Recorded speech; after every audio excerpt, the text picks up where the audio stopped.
you're picking me. Okay. You're not picking. Streamlabs is not picking you up. Oh, wait a minute. Wait a minute. Hang on. Oh, that's because I'm on the wrong screen. Okay. Actually, you know what? I think I'm on the wrong scene here. Oh yeah, you There had a you are. specific scene for Oh, that. you just went live. Okay. Okay. All right. And I Yeah. can hear myself. Yeah. Yeah. Okay. Okay. I'm just gonna go ahead and announce it. Welcome to this month's episode of Gloomwave. I'm looking very forward to having a nice little chat with Darkling Kitty, also known as Kitty, also known as the boyfriend, also known as the best kitty I could ever have. And also Knucklevi Max, also known as John, who is my brother from another mother. I only get two names? You got three. Oh, okay. What's the third one? I just said it. Brother from another The- mother. Oh, okay, okay. Well, that's a good one. I like that one. Yeah. Okay, so Hi, we've Sarity. got it's been a pretty quiet month this month, hasn't it? Not a whole lot in the political or video game news arenas. Well, actually, I do have something political to talk about that it kind of squeaked by, but I saw it on Twitter. Joe Biden, who is just like the mauve version of Trump at this point, let's be real, yeah. has said that he thinks that people who identify as anarchists should be arrested. Yeah, right. So if you hold a political opinion that it coincides with anarchism, and I don't know if he's talking what flavor of anarchism he's talking about, because there's a lot of different flavors of it, but he thinks you should just be arrested for some vague crime that doesn't exist. Christ on a bike. So I shared that. I reshared that this morning on Oh, you said- Facebook, and someone responded to me with this big thing that the gist of which was that that's taking it out of context. I really don't think it is, but to give them a little bit of benefit of the doubt, it was something like he was talking about how it should be handled by local police and not federal, or something like that. Oh, It so was you should be arrested by one police instead of another police. Yeah, it was supposed to be like something against the whole like use of federal police arresting people thing that Trump is doing, but it just came out extremely wrong. Even that's a pretty bad take. Okay, well, here's his exact phrase, because this is exactly what he said. I have the quote. All right. I have said from the outset of recent protests that there is no place for violence and destruction of property. Peaceful protesters should be protected, and arsonists and anarchists should be prosecuted. Any local law enforcement can do that. And then he goes on to jerk himself off about how great he was as vice president. But notice how he says arsonists and anarchists. When you put something in the same category, that's like saying I hate the KKK and my mother-in-law equally. Yeah, and see, I've noticed something.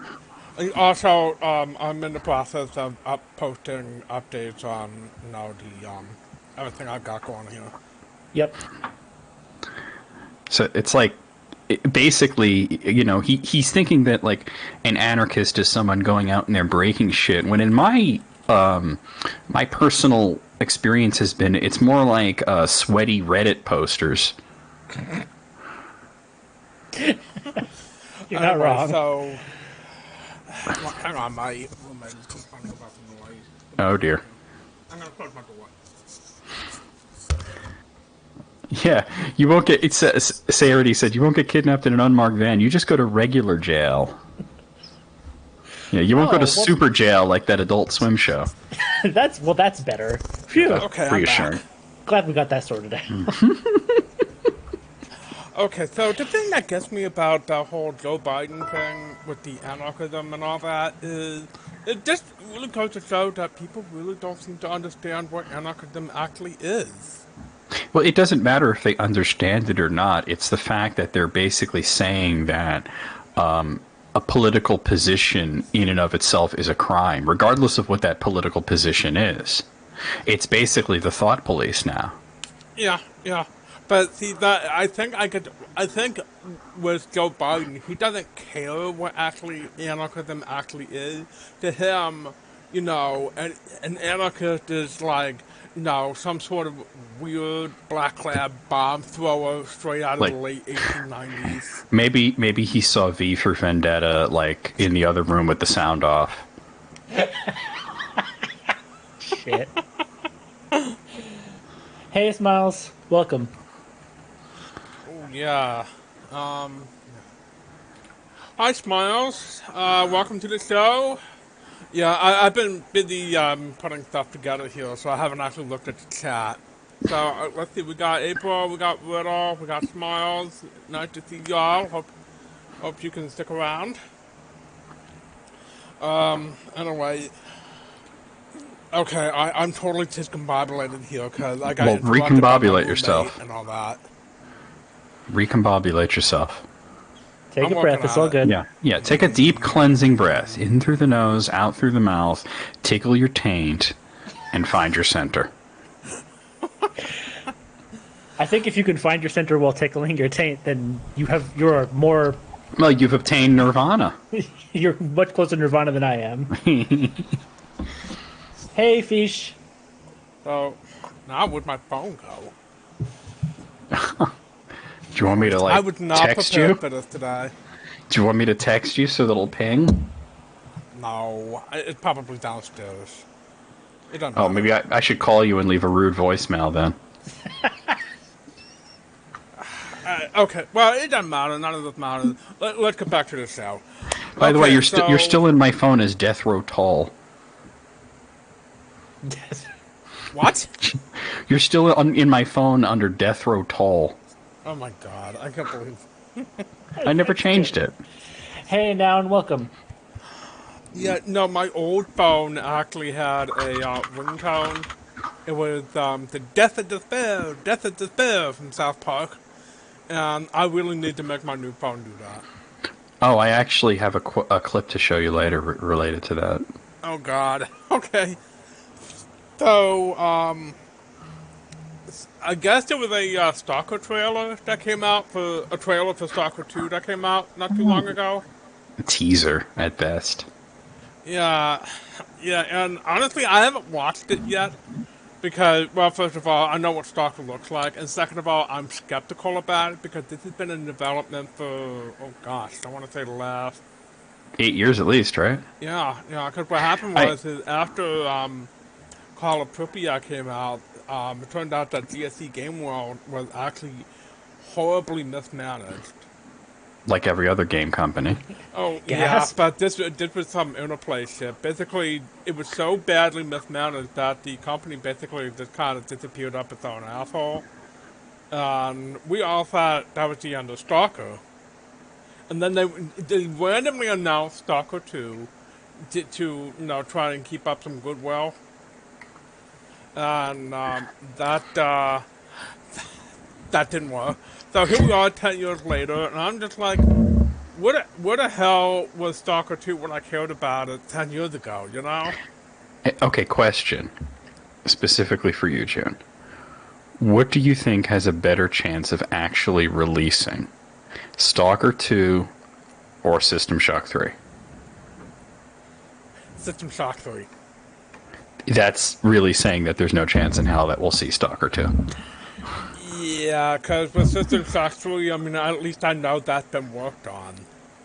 I mean, to me, like, if a game takes a really long time to develop like that, like, at that point, it's never going to live up to its own hype.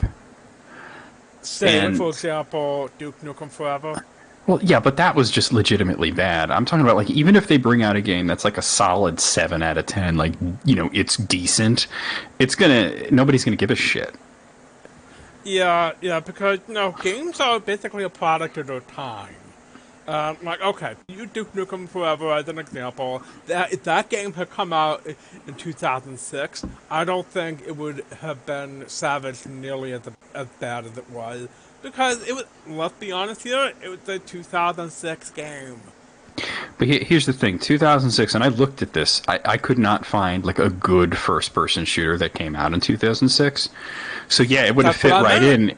it would have fit right in the sense that it's terrible, but also still it would have been the difference between Duke Nukem Forever and every other shitty game that came out in 2006 would have been that those games didn't take, at that point, it would have been 12 years to develop. Yeah, and see, Oh God. how familiar are you with the with Duke Nukem Forever's development? Very. I did a whole video on the history of it. Right, okay. Yeah. So I've you watched the video know here and that the main issue with Duke Nukem Forever It's George boils down Broussard. to feature creep. Yeah, it was feature creep courtesy of George Broussard, who would see every new trailer of every new game that was coming up and said, we need to do that. Yeah, I remember reading a story about how when the video game adaptation of John Carpenter's The Thing, which also wasn't very good, when that came out, some of the staff were like, don't let George see this, because they're putting realistic snow. And you're right. You're absolutely right. And think about it. It would have happened. He would have been like, okay, we need realistic snow. And they're like, George, the game takes place in Las Vegas. Yeah. I mean, if you gotta put it in snow. I mean, if you're gonna put it in snow, you're gonna have to like do it in like the Sierra Nevada mountains or something. Just go to Canada. I saw a thing that it was like America should be called South Canada, and then they said, well, what about Alaska? And they said, well, that's Canada but slightly to the left. And then somebody put like a map of the whole world where every continent was some variation of Canada, like Australia was down under Canada.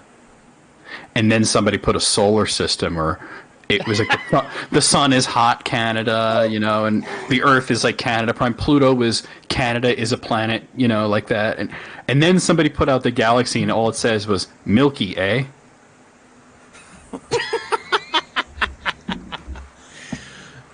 And the Milky Way is in a bag, of course. Yes. Oh my god, I didn't even think of that. Yeah. That's not like milk in a Okay, bag Kitty, anymore. if I find the meme again, I'll send it to you and you can add that to Thank you. it. I will. This will be If the I first time find I've it. added to a meme. Gonna leave my mark on the internet. Well, I see. I think it was from like Tumblr or something. I don't know if you have a Tumblr, but I do. I don't use it, but I do have one. yeah, if I do find it, I will put it in the meme channel, Fish. Excellent. But yeah, yeah, feature creep is one of the worst things that happen. I mean, I almost feel like game developers should never look at other games that are coming out. Yeah, absolutely. Because you look at these games and you get ideas, but the real problem with that is it's not just that feature creep just kind of makes the development time take longer. It makes the game more derivative. No, yeah, and also it's like oftentimes they're putting like they put in physics into Duke Nukem Forever just because they saw Half-Life 2, and it was used in a grand total of like 2 times in the campaign, and both times were maddeningly annoying. Yeah. Mm-hmm. Oh, that's like Doom 3, the expansion pack had a gravity gun, and everybody yeah. complained about that too, because it wasn't fun to use. You know, to this day, I still haven't played that expansion to Doom 3. Really? I have to sit and play it one day because I do have it. I still haven't done it. Do you have BFG? Do you have BFG edition? I do, yeah. Play through that. You know, I have recently, but not the expansion. I was like, because I was recording it for YouTube, and I was like, I'm ready to move on to something else. I'll do the expansion at some other point, but I just Never got around to it. I will eventually. It's just right now. Is it worth going back to Doom 3 now that I've played Doom 2016 and some of Doom Eternal? Yeah, of course. It's a completely different animal. Okay. Yeah, Doom 3 is sort of like Imagine System Shock 2, but linear. That's a... No, I wouldn't say it's like that. It's more horror than action. Okay. So it's a good game in its own sense, but Doom 3 is a game that doesn't know what it wants to be. I think it knows what it wants to be. It just doesn't want to be Doom. Okay. Let me put it this way: Doom 3 is a post Half-Life game that is trying to be but you're right; it's trying to be everything but Doom. Yeah.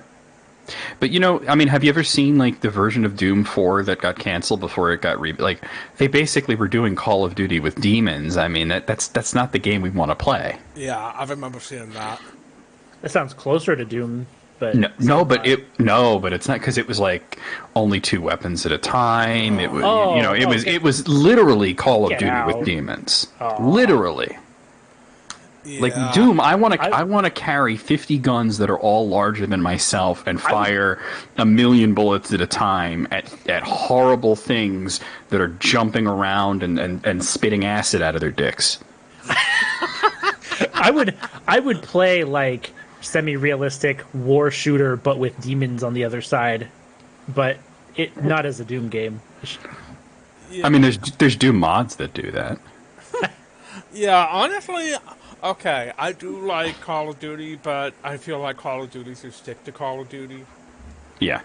That's part of why I did not like Bioshock Infinite very well, because I thought the combat was a fucking mess. I didn't mind it. It was the weakest part of the game, but I didn't like hate it. Yeah, well, honestly, Bioshock Infinite, I think, is one of the biggest disappointments I've ever played. It continues to be. I mean, I thought we playing it, I would feel, more open to it. I would feel like, because we played it last year, and I thought we playing it, I would like, maybe I would see something in it that I didn't see before. No, it's actually worse than I remember. I mean, I've played through it like 3 times, and it's not my favorite BioShock game, but I do like it. But it is so different from the first 2 that I do feel like it isn't so much that it's different; it's just that it's bad at what it's trying to be different for. Well, I get that. I'm just saying that because it's so different, it doesn't necessarily feel like a BioShock game, and that can really throw you off. I mean, just like Doom 3, I think Doom 3 is a decent ass game, but I remember like you hated it at the time because basically it doesn't feel like Doom. Yeah, because I remember being really angry at BioShock for not being enough like System Shock 2, but then I got over it. But so that's not really my problem with BioShock Infinite. I mean, I get what they were going for, and that's fine. My problem is everything they did was terrible. I hated the plot. I hated the gameplay. The setting was kind of half-assed. I mean, they just kind of screwed the pooch on everything. And I think the setting was great. The other things I could agree with you on some level, but I think the setting was fantastic. I think part of my issue is... okay, imagine if Bioshock Infinite were... Sarity said, poor pooch. Imagine if Bioshock Infinite came out this year. What do you think the response would be? You know what? I couldn't imagine what. I mean, with the same graphics and everything, or would it at least be no? Like not with the same graphic, but imagine that it was a 2020 game and not a 2013 game. I don't know, because like what first-person shooters are coming out like that? I mean, we had Doom Eternal, and we'll eventually get Call of Duty Cold War. The point I'm trying to make is, I think Bioshock Infinite's take on racism is really ham-fisted, to the point of being actually... I mean, I would say in 2013, maybe we didn't think much of it, but it's 2020 now, we're in the future, and this really comes off as they really screwed the pooch. The poor pooch. Don't blame me. Blame Sarity. Don't blame me. No, but going back to like what you said about BioShock, the first one, and how you didn't like it at first, you were angry at it for not being System Shock 2 or whatever. That's at least not the worst take I've heard. I mean, remember how Sean was about System Shock 2?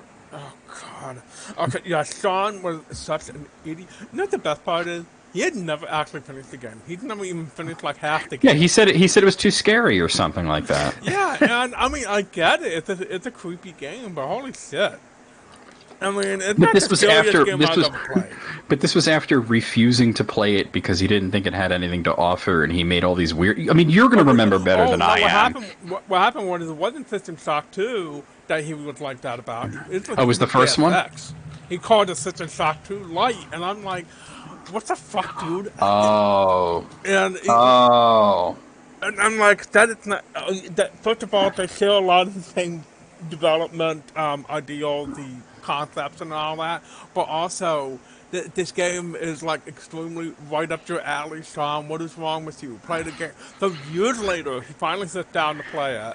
And then he was like, why didn't you tell me this was good? Game was so great. And I'm like, oh, Every single story I hear that has the word Sean in it from you two seems bad for some reason. I don't know why. Yeah, I wonder what that reason is.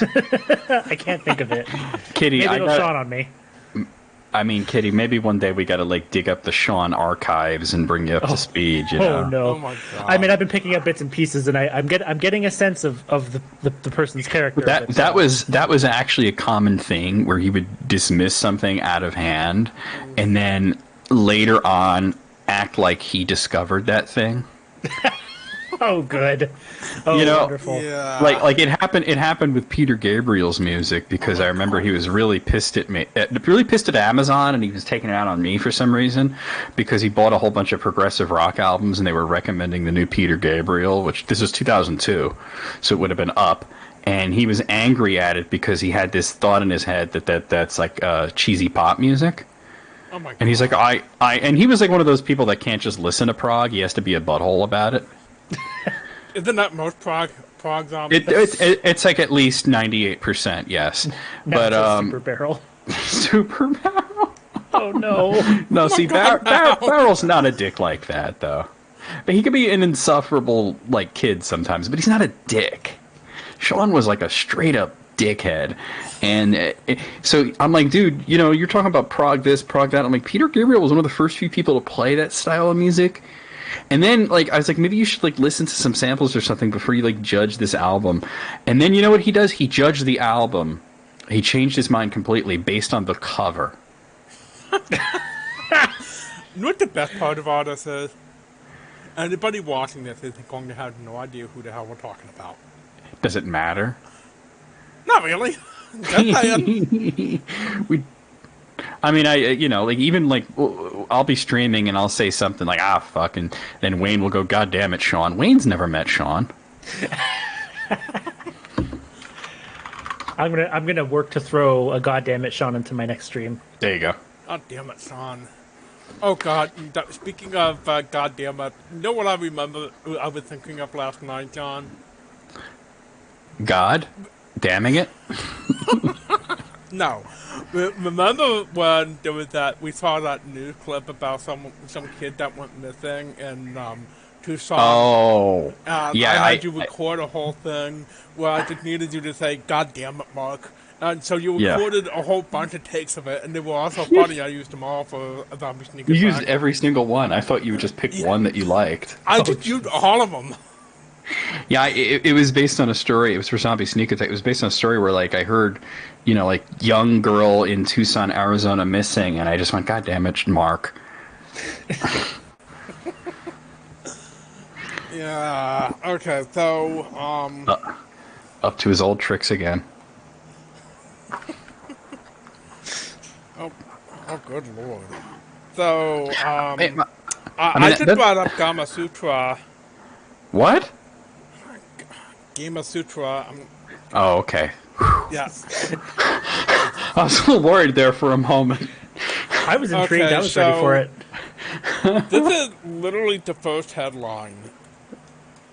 I'm posting that now, and it is literally like, so apparently the European... Why am I not surprised? I mean, everything I hear about League of Legends just tells me, I mean, everybody in that game should be on a list somewhere. Honestly, like, we could sit there and compare toxic fandoms, and League of Legends is like, hold my beer. Yeah, I know you had this thing where whenever someone talks about, a particular toxic fandom, you always have to say, no, all fandoms are bad, or something like that. And I'm like, Well, no, I would, yeah, I would say something like, well, it doesn't sound any worse from any other fandom I've ever heard of, you know. well, see, You know, that's there's the thing. I feel like there are good fandoms out there, but there are also really bad fandoms, and I feel like it's not like they're all equally bad. It's like that some are worse than the others. I would like to amend that. There may be a small number of good fandoms. I would say that there are a lot of bad fandoms, and then there's a lot of worse fandoms. The way I see it is there's good and bad in all fandoms. I think there's bad in every fandom. But the difference with League of Legends is there's no good. Yeah. And I can kind of trace that because I was playing Warcraft 3 when Dota was still just a map on there. And I mean, finding and getting into a game in Warcraft 3 was like a huge pain in the ass, both like because the UI was shit and because connections were shit. People would, playing Dota in particular, be very quick to blacklist you from other games of Dota just because you were like bad or new to the game. Because they wanted to preserve their experience. They didn't want like one bad player to make their like hour-long game shitty, right? Yeah. God And forbid it's a game. It's a video game. I mean, yeah, right. How dare I not know how to play this game? Yeah, Kitty, watch this. Hey, June, who's your favorite League of Legends hero? I don't know. You're supposed to say Bob Dylan. That's your joke. Oh, God damn it. Okay, yes, Bob Dylan. There are, to be fair, a few furry options. So. Oh, by the way, thank you for the host, Bill. Got raided by Barrel? Yeah, well, he's hosting me anyway. It still shows him as live. Oh, for crying out. Bill, if you're watching that, you're still live. Yeah, It Barrel, might just be showing that. I've noticed it's been not.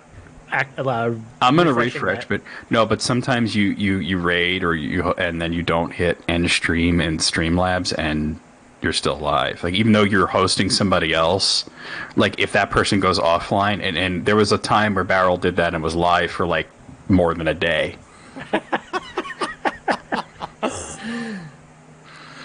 Okay, well, I found my phone, by the way. Nice. Yeah, it was on my bed where I couldn't see it because my bed sheets are black, and you know how my phones have a black glass screen window off, so I couldn't see it against my bed. It was 19 hours now? Okay. A Black Mirror, perhaps? Yes. Ah. But, a point was brought up in the chat that another, like, super toxic fandom is Super Smash Brothers. Oh. Yeah, CJ actually said that in the chat a few minutes ago. And it's like, not only is Smash, Smash is toxic to the point where then when you found out kind of recently that the Smash community was full of sexual abuse of minors, I'm like, yeah, that sounds about right. Oh, yeah. That reminds me of a tweet I saw. It was like Barrel, what you're Smash still fan live. was like, and it was like a 13-year-old Smash fan said nothing, and then adult Smash fans say, "Look at my controller. It had anime girls having sex." And right under that is the tweet that it was in response to, and it's some guy, and he's got his GameCube controller, and it's covered with like anime girls having sex, and he's so upset because apparently it got banned from a tournament. And he's like, "How can I play without this?" Oh my god! I've actually been to some Smash tournaments. That doesn't even sound. It doesn't sound that unusual. No, far-fetched enough. No. And I was about to say, like, who wants to be around this guy and his bowl sweat smelling controller? And then I'm thinking other Smash players, that too. Yeah, I mean, because, let's be honest, you're so used to the smell of ball sweat. I mean... I don't even notice it anymore, because why would because they smell like ball sweat, so they hang around other guys who smell like ball sweat, and to them, they smell totally normal. I think we've set the record for ball sweat mentions on Twitch. I remember I remember when the Smash community started putting out that, hey, and as part of our rules, maybe you have to maybe basic hygiene for our players. There was a fucking actual outrage over you should have a shower when you're going to tournaments that cost money to travel to in any way. Like, God. They were trying to frame it as what were they? They were trying to frame it as almost well, this is against people who can't afford soap or something like that. I was like, well, then you're getting a flight and a hotel room, and guess what? The hotel has soap. God, no. And even if it didn't, the soap, a bar of soap and a little bit of water in your hotel room would cost you less than the entry fee of the tournament that you've decided to enter. So it's called Speed Stick. It's not expensive. It's called Speed Stick. It's not expensive. I haven't heard that in so fucking long. Oh my god. Oh my god, Bill! We not only did we murder Barrel, he keyboard mashed in Swedish. You see that? Look at the O. He keyboard mashed in Swedish.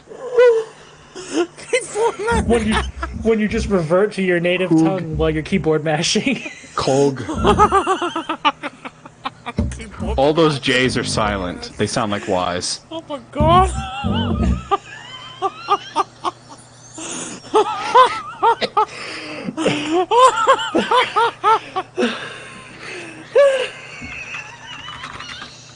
Fuck now. Oh my god! Oh, I need a drink of water. Hold on.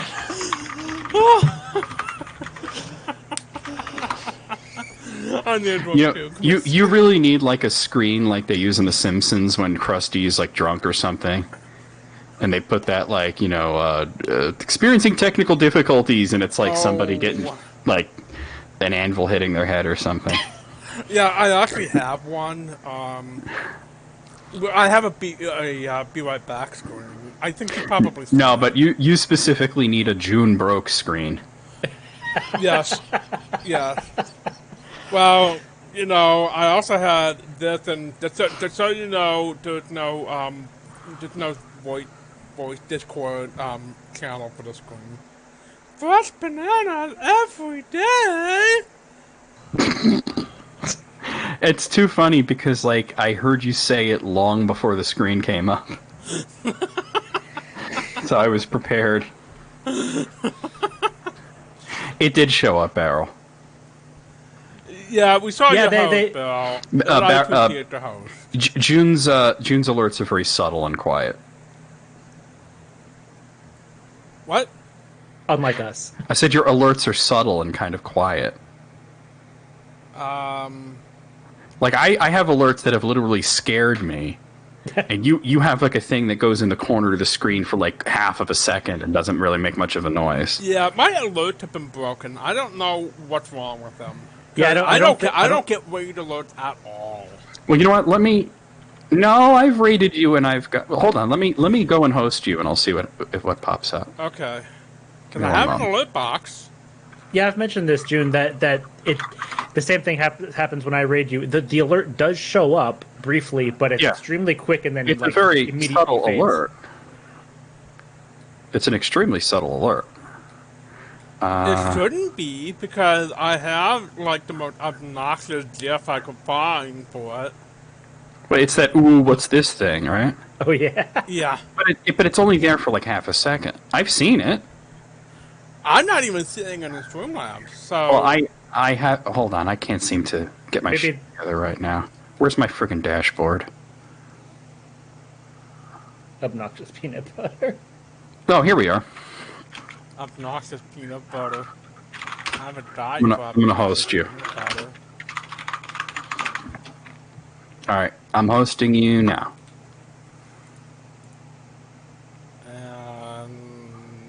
Nothing. There it goes. No, I saw I it. saw it. I saw it very I briefly. saw it. Top It was middle. there. It was right above the GLOOMWAVE thing. I'm not seeing it in Streamlabs. It showed up on stream, so That is very strange. It doesn't But show it- up in Streamlabs at all. it's a very quick thing though. It's blink and you miss it. Maybe That at is some so point we should. weird. I give up. I give up. If It my works. alerts are broken, I'm just gonna live with it. I'm just gonna do a bit on this. No, no, no. I was just gonna say no doing a barrel. No. We will help you figure this out. Don't you dare. First of all, the do a barrel roll meme is dead. I said bill, not billable.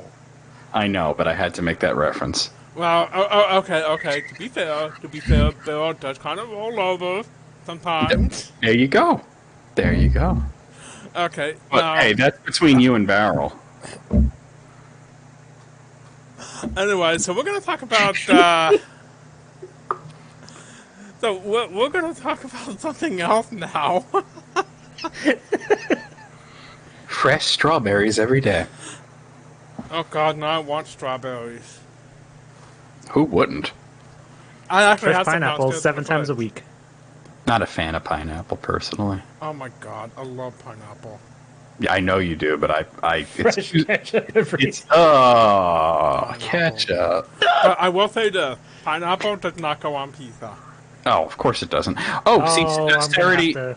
Sarah already gave you a clip that shows your alert popping. Oh, okay. Let me bring that up, then. I like pineapple on pizza. I don't I'll be like. that. I don't even like pineapple. Yeah, so. that you know what? That's if you don't like pineapple, you're probably not gonna like it on pizza. It's way Wow. too sweet for me. Okay, so I'm looking at the clip, and you're right. It does come up very quickly.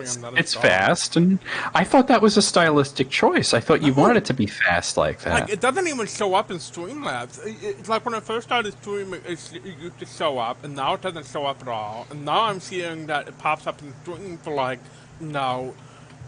slightly longer than Mark has sex. Well, when you thought the Sean conversation would lose people. All right, let's be real here. It would take Mark a long time to have sex because he's like, hold on, I gotta find my junior high school yearbook first. Oh! Jesus. Dunked on. That says something about it. on. That says something about someone's character. Ooh. No. God, imagine if Mark saw this. Imagine if Sean saw this. I think that would be hope. funny. See, Sean I probably don't know about Googles himself all the time. Mark is probably in prison somewhere, but Sean, I know he still hangs He's around not. the internet. Like, he hasn't gone full Luddite yet. If Sean ever came after you, all you'd have to do is be like, isn't your mom looking for you? I knew you were going to say it! Oh my god.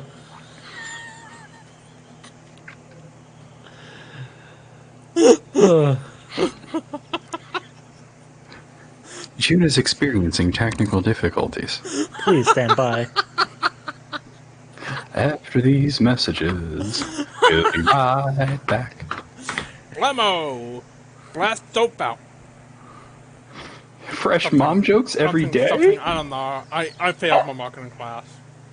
No. Actually, you know what? Okay. I do. You know what? I think that's a good topic, though. Is like the whole Sean's mom thing. Remember when he just basically moved away from his family and didn't tell anybody and just basically said I don't owe them anything. And he called it defooing, if you remember. What? He said FOO, or family of origin, and he called it defooing, basically cutting ties with all of his family. And basically, every time they seem to find out where he is, he moves again. Like he's almost like he's staying ahead of the law, except it's his mom. Jesus Christ! And it made me think like, I don't know anybody. I've known people who had horrible parents, and they still wouldn't do that. It's funny because, I'm an advocate for, you're not obligated to stay in contact with an abusive family, but But his family wasn't abusive. That wasn't Sean's family. It's like, okay, you're not, okay. Islam. Nobody is obligated to stay in contact with family. I mean, it's not something that you have to do. It's just that, we're a very social species, and, family is important. Family is important to me. Most of my family's dead, so I'm building another one. But, there you go. That's me. But, with Sean, it's like, from what he's told me about his family, honestly, I feel like the problem here isn't his family, it's Sean. Do you remember when he had nothing but positive things to say about his parents? And then all of a sudden, out of nowhere, he's like, they didn't support me. Yeah, and I'm just like, support you in what? You weird fetishism for, Whoa, okay, chill. Ludwig Misers? Ludwig von Misers? Come on! I don't know exactly what kind of support he was expecting. I mean, they paid for his college, and he stopped going and still took the money. Yeah. Oh That's god, that vaguely reminds fucked me. Do you remember? Do you remember the Virginia Tech shootings? Oh yeah, well yeah. Okay. I remember what he The said. day that happened. Okay, so Karen, do you remember Karen? It wasn't the day it happened. It was during the shooting. Yes. Okay. Do you remember? Do you remember? Karen. What's his name? I forget what his Winfield Trail. I think his name was. I know who you're talking about. Yeah. Okay. So he messaged me saying that he had messaged Sean to make sure that Sean was okay because he knew that Sean used to go to Virginia Tech. And he Sean was still said, in that no, town. I dropped out. Yeah, and he's at work and hears that there's a shooting at the college that he went at, which is like a mile away, and he says, I wonder if this will lower property values. And he couldn't understand why all of his coworkers were pissed off at him. And this wasn't like 2 days after the shooting. It was still going on. Yeah. Yeah, and it's like... So, yeah. I mean, I could kind of understand if somebody is like missing something or something's broken inside them where they don't experience empathy, but he's sort of anti-empathetic. Yeah, it's true. It's like, what blows my mind is, no, it's like, how did this guy get, I mean, let's be honest here, he was actually, kind of, sort of, slightly successful. And meanwhile, here I am, I'm a potato talking on the internet. And we're still making fun of him. Yeah. Mm-hmm. But how successful was he? Every time he had a good job, he would suddenly just pull up stakes and move to some other state because, I don't know, his mom found his Facebook or something. Yeah. He had the thing with the tech support, and he just abandoned that. He had the exterminator job. He just abandoned that. He had the YouTube career where he was dating another YouTuber who had like a lot of subscribers. She was actually really, really successful, and then he just disappeared from that. Sometimes I think about getting in contact with him and asking him, dude, what the fuck? Just like, dear Mr. Huckabee, what the fuck? Warmest regards, June Esquire. Okay, I think our audience has had enough talking about this weenie for a while. Let's talk about some other weenies. There's plenty of weenies. Well, I mean, it's a slow news week, so let's talk about whatever, right? Yeah. I mean, yeah, that's true. I mean, I get part of the issue is it's been a very quiet month this month. I mean, we still have, the protests going on. Okay, we got to talk about Portland now. I mean, okay, for the people that defend this kind of shit, you're not supposed to actually swallow the boot. You know that, right? Mm-hmm. Yeah. Mm-hmm. We'll talk right there. Okay? I mean, when you're so far up your own ass that you can tongue kiss yourself, that's when you say things like this is fine. And I hate to bring Sean back into it because it is relevant. It's kind of like the final argument that you had with him where it was something about something really horrible that I think Ubisoft did or something like that. And he was just like, this is fine. This is moral. The only moral imperative is progress. And these people are so fucking jerking themselves into a frenzy, tickling their taint and smelling their fingers to the thought of law and order, which is this mythical thing that doesn't exist.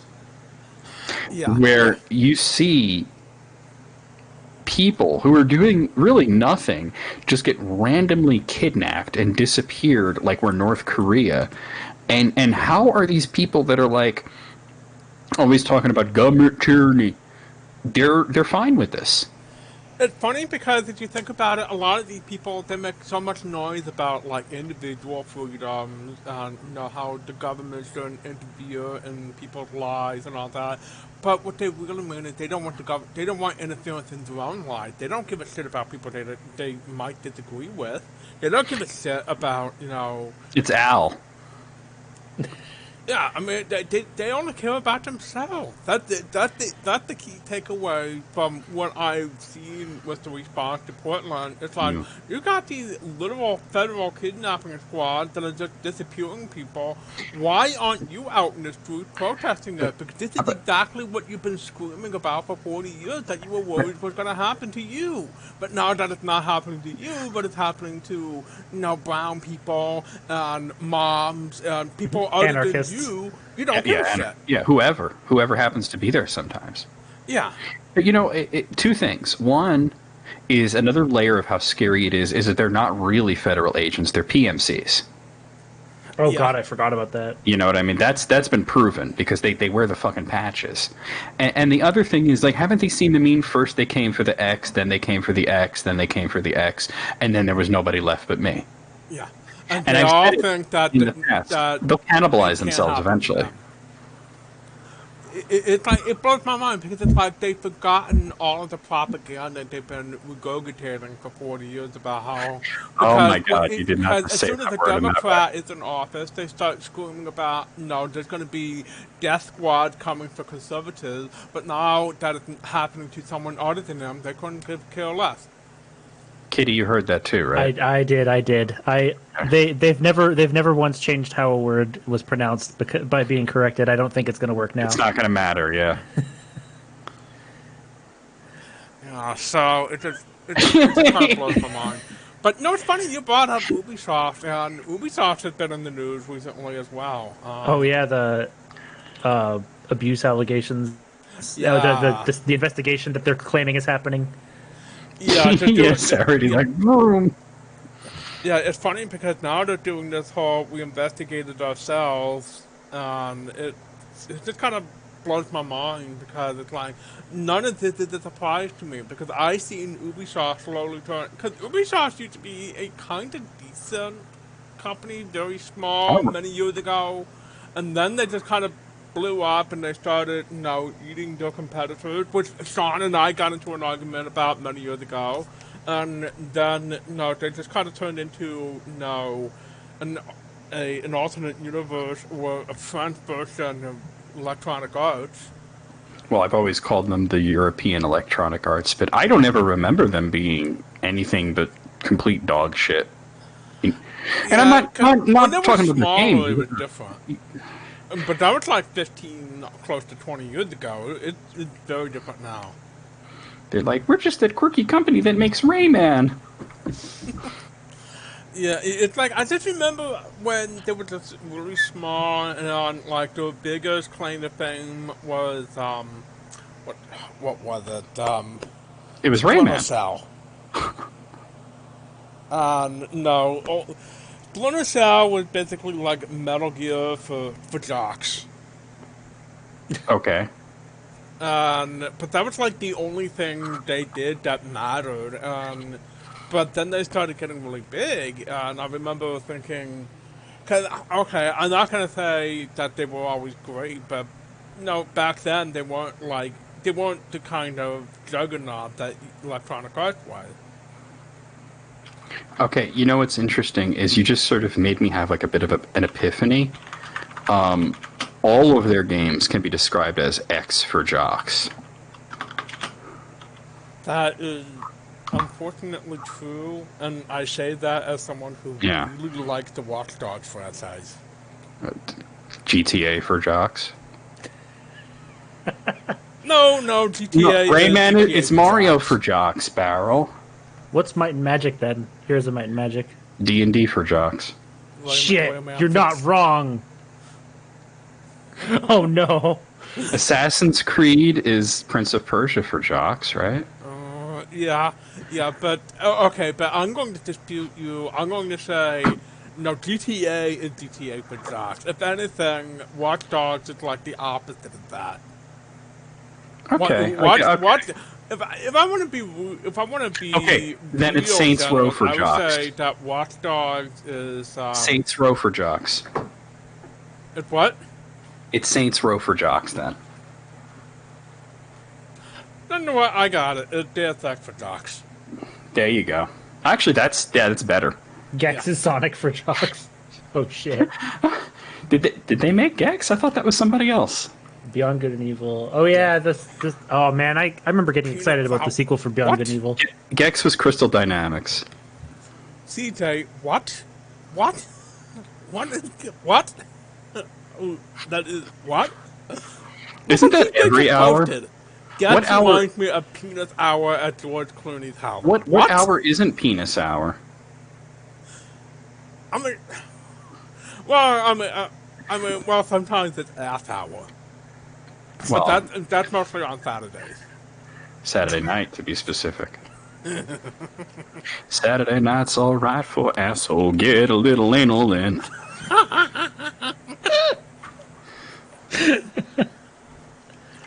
Oh my god, this is a great show. We got a great show going. You know on what? I did that at a moment where June was taking a sip and they didn't spit it out, so I failed. You'll get them. Okay, I can't let it go. It's not regurgitated, it's regurgitated. I had to say it. Regurgitated. At least that's slightly closer. You get most of your vocabulary from books. That's true. Quick, Lisa, run like the wind. It's wind, Ma. I've only seen that written down. Actually, I actually heard Sarity laughing. Yes. Okay, someone please clip that. Yes, can we get? Even better if Sarity clips it. I'm sure she will. She would too. You, Love you. would.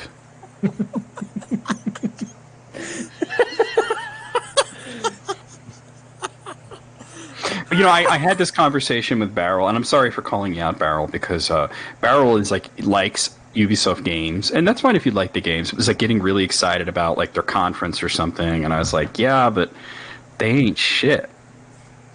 And it's happened a few times, not just with Barrel, but multiple people, where I have to sit there and be like the bearer of bad news. Like it happened with last night with Terry Crews, where you have to just tell somebody, like, by the way, they ain't shit. And I always feel bad about it, but it's like a necessary evil. Honestly, the best thing that happened to me was I got out of the metal scene before Dave Mustaine turned to Ted Nugent 2.0. Well, I mean, he was. You know what's funny is he's doing his like best impression of Ted Nugent now, and he seems to forget that in the '90s how much Ted Nugent hated him. That is hilarious. Yeah. Ted Nugent hated Dave Mustaine because of that song "Countdown to Extinction," which was because it was anti-hunting.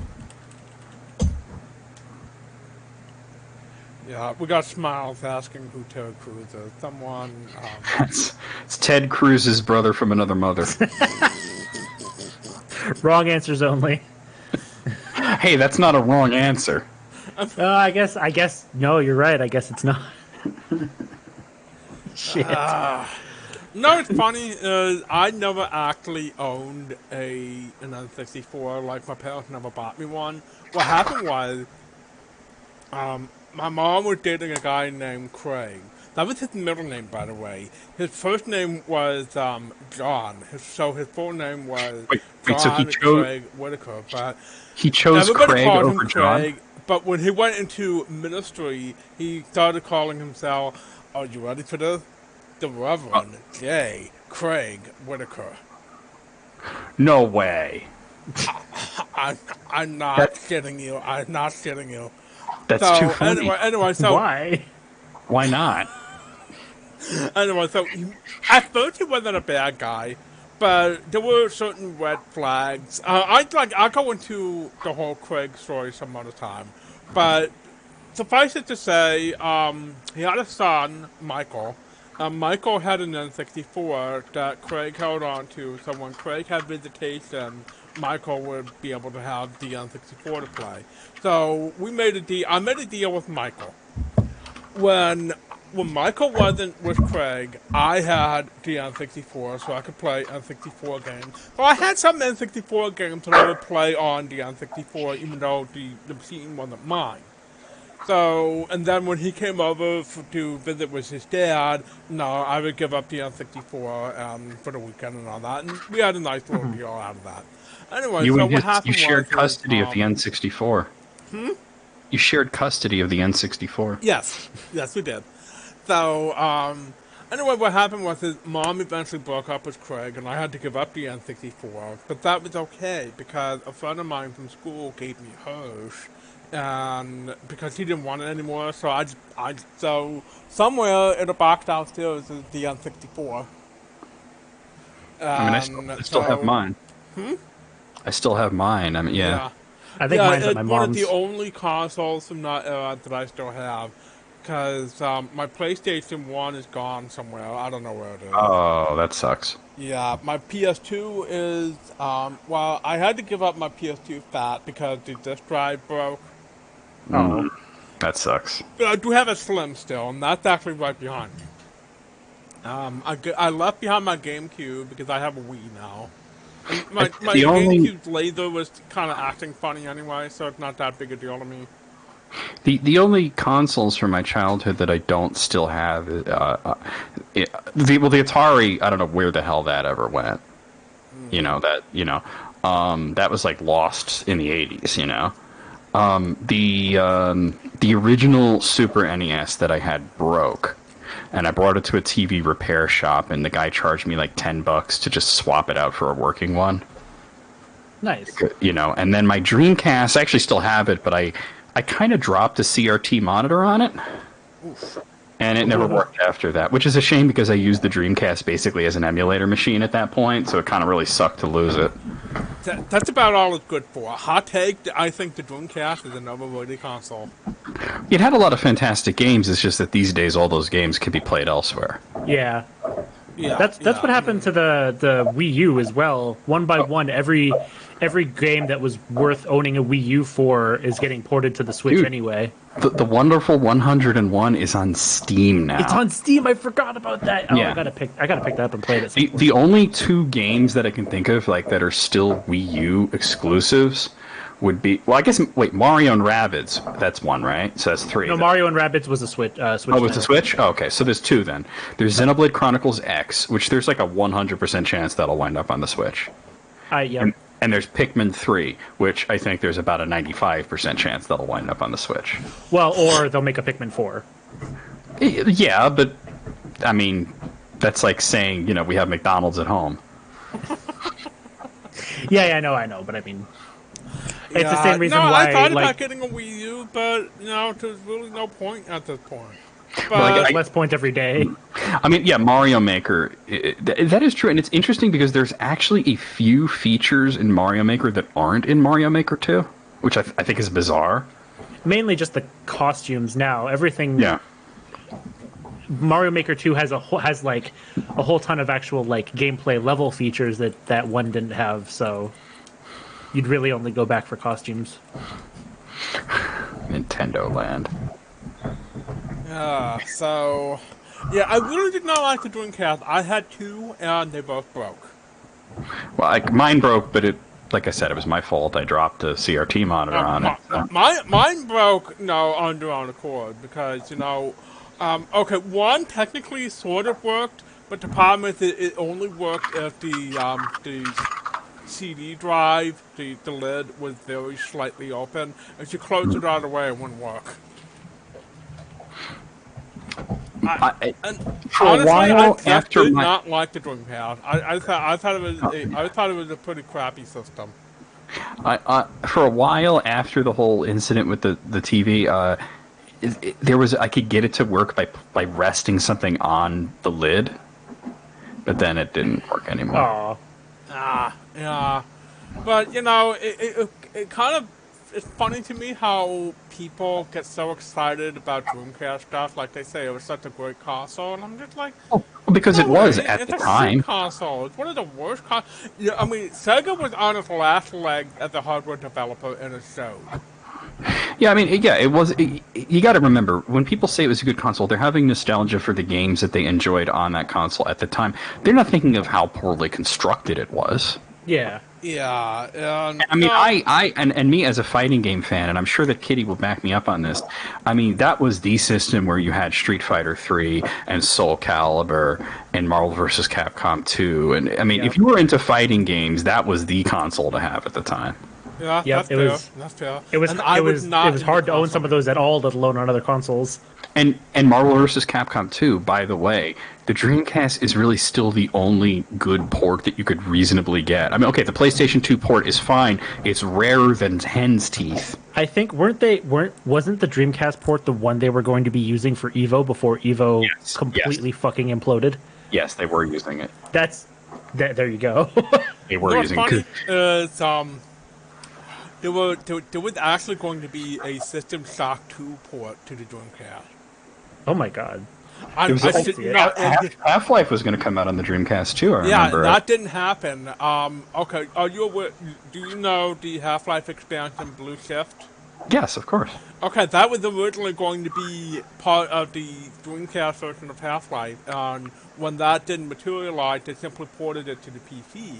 Here's funny though, the PlayStation 2 version of Half-Life had its own expansion called Decay, and that actually never came to the PC in any official capacity, so some maniacs actually made their own version of Decay for the PC. It's perfectly playable solo, so, you know... Cool. So... It's pretty wild to think of. Well, yeah, the Castlevania got canceled, and that's another thing. The Dreamcast is still kind of the only place to play a good port of Capcom versus SNK 2. Yeah. Oh god, you're okay, the PlayStation 2 and GameCube versions are not good. Yeah, the PlayStation. Okay. So to go back to System Shock 2 for a second, so that never materialized, obviously. But what happened is someone found some old dev kits, and it had the Dark Engine source code on it. And so that's why we have a source port of the Dark Engine, which powered System Shock 2, Thief, the Dark Project, and Thief Gold, and Thief 2.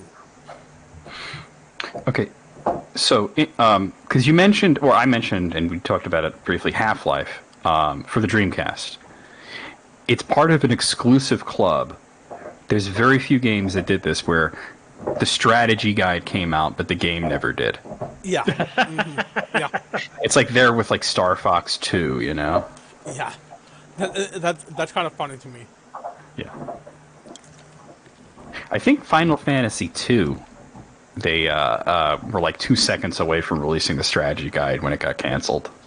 Yeah, because it never came out. Okay, so they had a strategy. Pictures of it. So you're saying it came out, the strategy guide came out in the United States, but Final Fantasy 2 never did?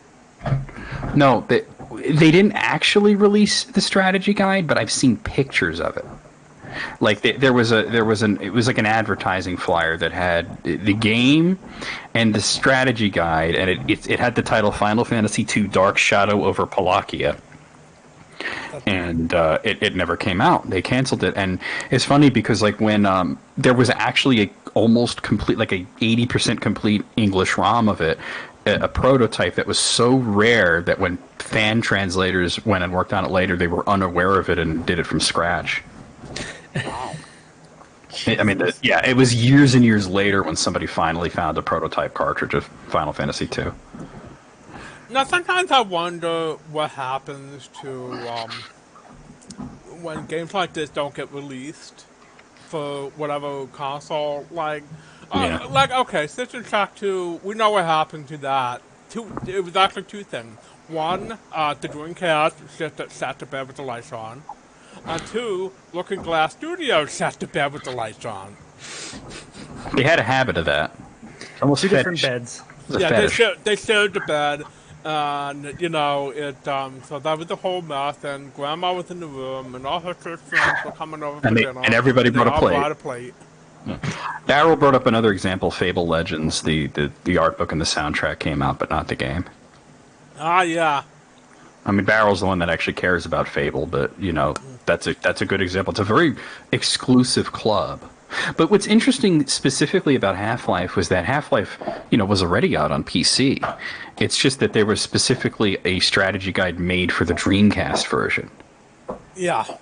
And it came out. The Dreamcast version. The I strategy don't think there was ever like a PC version of strategy guide. You know what? I'm curious now. I'm gonna go look that up. You know, I'd be willing to bet there wasn't. I don't PC know. games didn't tend to get them that much. 1998. So, you know... You know what? I'm going to look on eBay. That's the place to look, right? Yeah, that's one way to search for it. There's also... strategy guide. Because I remember there was a strategy guide for Half-Life 2. Okay, there was a PC strategy guide. Okay, well, I found the Dreamcast strategy guide. For Oh yeah, I found that $50. too. It's on sale for about $80. Yeah, and here is the Half-Life official perfect guide. Oh wait, my bad. The one that I'm looking at for PC is actually Half-Life 2, so never mind. Okay, I found one for Half-Life 1. The perfect strategy guide? Yeah, by Bose's books. I see that. Is that really like a strategy? I mean, it looks about as thick as a comic book. Look at it. That's no strategy. It's very thin, but well, to be fair, Half-Life isn't that complex a game. I mean, you played it, you know what it's like. Yeah, but I mean, strategy guides. I mean, people spend a lot of money. Like Prima, who made the Dreamcast one, they made really nice strategy guides. You get loads of screenshot, great artwork. They were like you spent time just looking at the fucking strategy guide because they were so cool.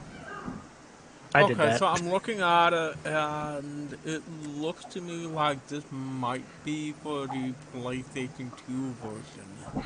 Okay, so just looking at though, and I'm going to put a link to the auction in the chat so people can see what I'm talking about for the Dreamcast strategy guide. Look at the fucking picture of Gordon Freeman where they drew him. He looks like It looks like Duke Nukem and Jeff Goldblum had a baby and then peed on it. Okay, it's funny because that's official artwork from the game itself. It's not a good drawing. It was 1998. What do you want? Well, okay, fair. Apparently in the 90s we didn't expect good art, right? No, we really didn't. Yeah. I love that one of the disclaimers on the in the description is pages are not stuck together. Boy, I'd hope not. But due Look, to the damage, sometimes when it you're does have a smell to it. Yeah. Sometimes when you're home alone with your strategy guide, things happen. No, but you missed what June said. Pages are not stuck together, but due to the damage, it does have a smell to it. Oh my god. And it doesn't even say water damage. It says damage is from moisture. Oh, not moisture. Okay, my guess is it was probably not kept in a cool, dry place. It was probably kept, like, under an air conditioner or something. Well, yeah, but I'm just saying that when you specify moisture instead of just saying water damaged, and then you talk about the pages are not stuck together, but it has a smell, my mind is going to go places. Moist. I'm the one who kills aliens. No. Bryan Cranston is Half-Life. Mr. Okay, Half-Life. here's a question for you. When was the last time you actually saw a strategy guide? Well, Prima Games ran out of business like about 5 years ago. Yeah. People were still buying them just for the, usually for RPGs and usually just for the art and stuff. Because, I mean, obviously, yeah, it's like that old penny arcade strip. Do you want the strategy guide? No, I have the internet. I remember I would go to GameStop. I had a guaranteed way of pissing off the GameStop staff. Oh, dear. They go through so much and you're antagonizing them. Okay, here's the thing. I wasn't trying to antagonize them, but it's like I would buy a game. Like, I would go to buy a game that I pre-ordered, and then they would say, would you like to buy the strategy guide? The strategy guide costs like $20, and I'm not here for the strategy guide. I bought the game. I spent all my money on the game. I don't need no strategy guide. But I would say to them, GameFAQs.com. They would get so upset with me. GameFAQs doesn't have pictures, though. No, but the only time I ever got into it a little bit with a GameStop employee, this girl, I was buying a game for the Vita. You know, the Vita uses cartridges, right? Mm-hmm. She asked me, do you want scratch protection? And I just gave her a look like, really? That sounds like, and I've worked retail, that sounds like she might have just been a little on autopilot. That's why I didn't make a big deal. I didn't make a big deal out of it because I knew she was just going through the script. But then she goes, "Oh wait, that doesn't make sense." Hey, at least she caught herself. I said some dumb shit and did not catch myself. So, We've all said some dumb shit and didn't catch ourselves. I say dumb shit all the time. I'm from Ohio. What do you want? There was another time, I just remember this, where I went into GameStop, and it was an amazing experience in a sense, because I was sitting online and there was this kid in front of me, right? And he's talking to the girl that's behind the counter, and he's asking her pretty normal questions, you know what I mean?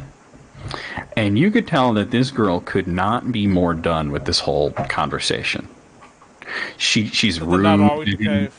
Yeah, she's rude to him. She's dismissive. She doesn't want to hear it. He's asking her, and he's not like trying to annoy her or trying to like pick her up or anything like that. He's just asking like pretty basic customer questions, you know? And I'm thinking, oh my God, this woman is so rude. Why? I hope I don't get her, you know? And then he goes off, right? And then she calls me, and I remember the game I was buying. It was Catherine for the Xbox 360.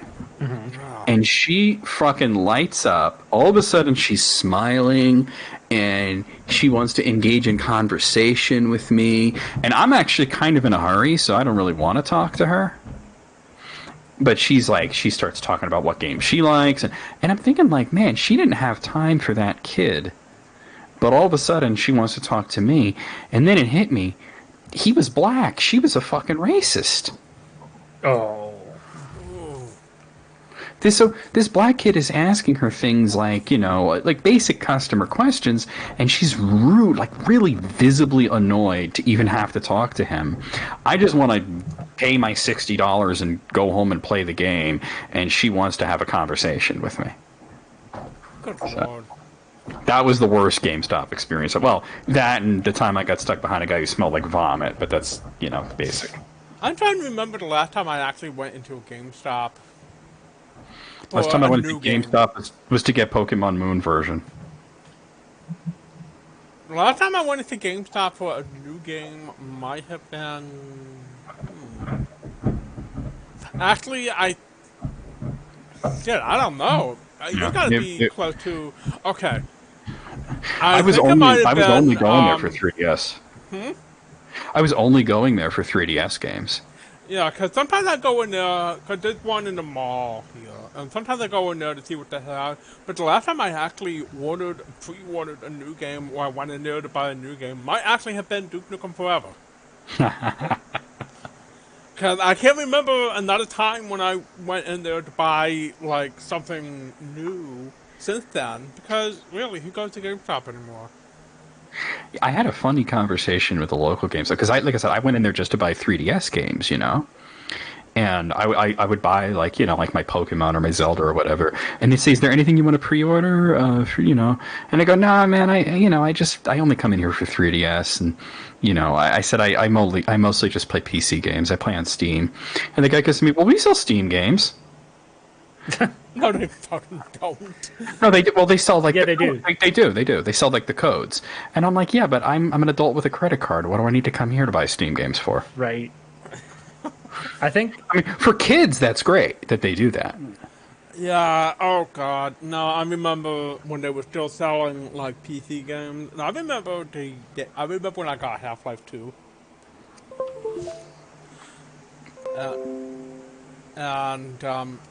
What happened was y'all didn't hear that, did you? I plugged my phone in so I could charge it.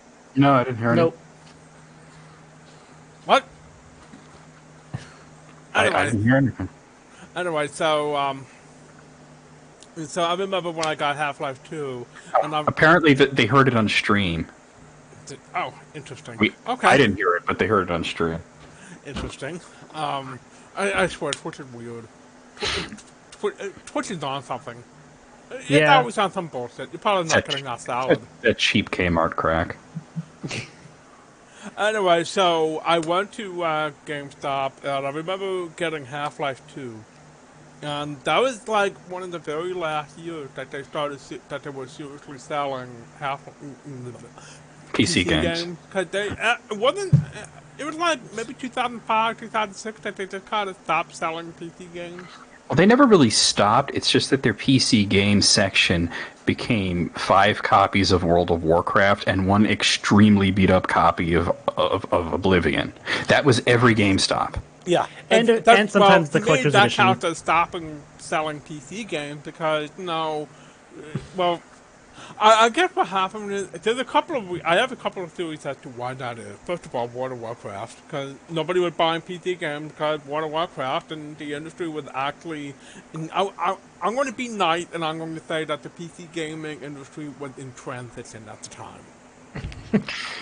I mean, yeah, I mean, That's the nicest way I can put it. I would say that Half-Life 2 way I kind of would put revived it it. is that World of You're Warcraft right. was killing PC gaming. I mean, you're not. I would say that you're right, and I would say that it was probably Half-Life 2 that started the resuscitation process. Half-Life 2 didn't so much start it. What actually saved it was when a bunch of publishers signed on with Steam in 2007. Yeah, but Steam started as DRM for Half-Life 2, right? It actually started in 2003, believe it or not, and it was sort of it was Valve's attempt at creating a sort of like their own network for Counter-Strike and stuff like that because using GameSpy and all that wasn't always the most reliable. So they wanted to have their own network, and so could people play Counter-Strike a lot back then. They still do, Yeah. but it was the big multiplayer game back then. People were buying copies of Half-Life 1 and never actually even playing the game. They would install it just so they could install Counter-Strike over it. What was that one service called that was sort of like it was like Netflix for games? Do you remember that? Oh God. Like the mail order Netflix, there was, I forget what it was called, but there was like a thing that was like you'd keep the game for a while. GameFly, okay. GameFly, yeah, that's it. Because I was thinking it was either going to be GameFly or Gamersgate. There was a thing that Gamersgate was a more like a indie Steam thing, but there was a thing that happened on Facebook, and this still blows my mind to this day, where I had a friend who had a certain girlfriend who posted something about GameFly, and she said she couldn't understand why everybody wasn't using GameFly. Because, it was like Netflix. You'd get the game, you'd play it, and then you finish it, and then you'd send it back, and they'd send you the next thing on the list, Mm-hmm. Couldn't understand why. And she like really aggressive about it. Like, tell me why you won't use GameFly kind of thing. And I said, well, personally, it's because I'd like to own the game. And she jumped on my ass like you wouldn't believe, like basically going about how I'm a big fat idiot because I want to own games. What's the point of owning a game? And my friend stayed out of this, which was very stupid on his part. And she basically went up one side of my ass and down the other about how I'm a big fat moron because I want to actually own a game, and how after you've beaten a game, there's no point to ever playing it again, and you should move on to something else. And she called me a hoarder. And this is the only this is the only interaction I've ever had with this woman, right? And it got to the point where I basically said to my friend, I said, your girlfriend's tripping, you need to pick her up or something. And then he was like, well, she has a point. And I was like, oh, done. And I just unfriended both of them, right? Out. Like a year later, he sent me like a message over face. He's like, dude, I'm so sorry about all that. It was the power of pussy. I was being a big fat idiot. She made me sell my Xbox, man. And I was like, yeah, man, it's all good. Basically this girl like had him on lockdown. Like he wasn't allowed to own anything. That's so fucked up. It was a beautiful reminds relationship. me of a certain internet girlfriend I had many, many years ago. So I remember that person. We don't need to go into that. I know you don't really want to. I don't want to go into it. We're still sort of. You're friends. Sort of I know. Friends, You're friends with her. I get it. She's a neo-Luddite, and she doesn't get on the internet much. So that's fine. Yeah, I know you really don't want to talk about it, but in this case, it was definitely like he was in an abusive relationship with this woman. Yeah, and it was interesting because he said to me after we reconnected and everything, and I'm still good friends with him. He says, you're the only one. I apologize to everybody. She made me burn all my bridges with all my friends, and you're the only one who accepted my apology and forgave me. And I said, well, I mean, yeah, of course, because you didn't have a choice. She was being like I've seen it happen so many times. I've seen abusive relationships, and you can't blame the victim. Yeah, yeah, it's true. But not everyone knows that. Yeah, well, yeah. And a lot of times, people just kind of internalize the idea that the victim is partly at fault for their own victimization, and that includes the victim sometimes believing that. And I'm just like, That had happened so much that it hadn't occurred to him that it was an abusive relationship until I said those words. it's funny because sometimes I feel like our entire society is geared toward gaslighting people. Well, I mean, because it fucking works, right? Yeah. Okay, I feel like that is a cheery enough note to end this episode on. This episode has been brought to you by gaslighting. Gaslighting. It fucking works. Okay, let's see. Who are we going to rate today? Honestly, there's only one person on right now that I...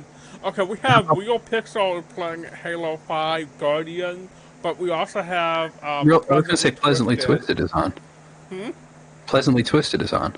Yeah, I literally just said that. We have Pleasantly Twisted. I didn't hear you. Did you know that she just... Barrel wants to choose the raid target. Real Pixel... God damn it, we just... Alright, fine, we're gonna rate Real Pixel. I would say she just made partner, and I wanted to congratulate her, but okay. Bill, can I ask you... Can we just not do it this time, Barrel? I'll refund you your points. The next time you come into my stream, you get to pick the raid target for free. You don't have to hit the button. Oh, thank you for the... There's like fireworks on Twitch now when you get a sub. Nice. Thank you for And the it's interesting. subscription, Okay, EP. your alert for subscriber is there for like a full 5 seconds. Yeah, that one works. So No it's noise like, still. it's well, I have the stream muted. Oh, that's right. Me too. What am I talking about? It's specifically the raid one that's not The working. raid one does not work like at all for me. I find that the host one doesn't work for me either. Well, the host one worked. It just was like, but it was like so fast. Yeah, I don't know what's going on with it. It drives me crazy. But, okay, so we're going to go ahead and raid Pleasantly Twisted. So, let's think of a, EB, you might want to dip. She's playing Final Fantasy VII Remake. Is she? Yeah, and I know EB doesn't want spoilers. Ooh. Yeah, we'll raid her, and then I'm going to dip, because I don't want spoilers either. Okay, so we're going to go ahead and raid, Pleasantly Twisted, but we need a nice, raid call. What should we do? We need more black queer partners. I'm okay. I mean, why don't we just do that? Yeah. Maybe throw in like grats on partner. Yeah, exactly. Something about that. Like we need that representation. Yeah. Okay. Let me. Instead of the Twitch partner program looking like Charge of the White Brigade, led by Admiral Alabaster.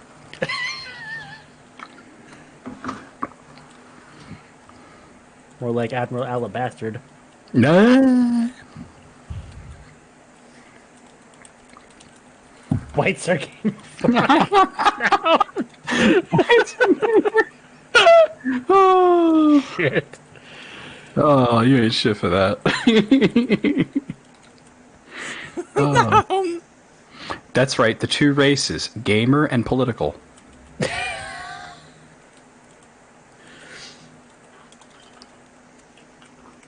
Don't forget the two genders, male and political. Yeah. Well, that's also gamer and political, right? Yeah. We need few alabastards. I love it. I'm gonna substitute the emote, but a white at the highest caliber. Who's a white of the highest caliber? Thou art the white. The white. Never mind. Okay, so that's going to be our wave call. Let's go ahead and wave pleasantly twisted. Let's make sure I have the name right. Fewer alabastards, I love it. Okay. Thank you all for coming. Thank you for thank you for putting up with John and Kitty and me for the last half an hour and a half.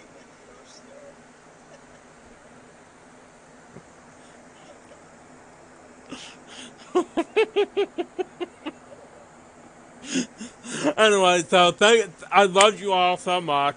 Thank you, John and Kitty. By the way, you two are muted when I'm on the rage screen, by the way. So, thank you for coming by. Thank you for,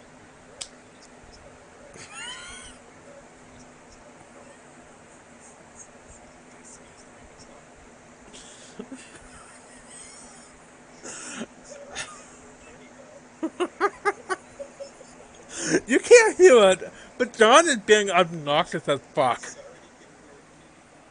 Okay. We're gonna go ahead and raid. I'm gonna see y'all on the flip. Come by tomorrow. We're gonna be playing Black Mesa. I'll see you soon. Alright.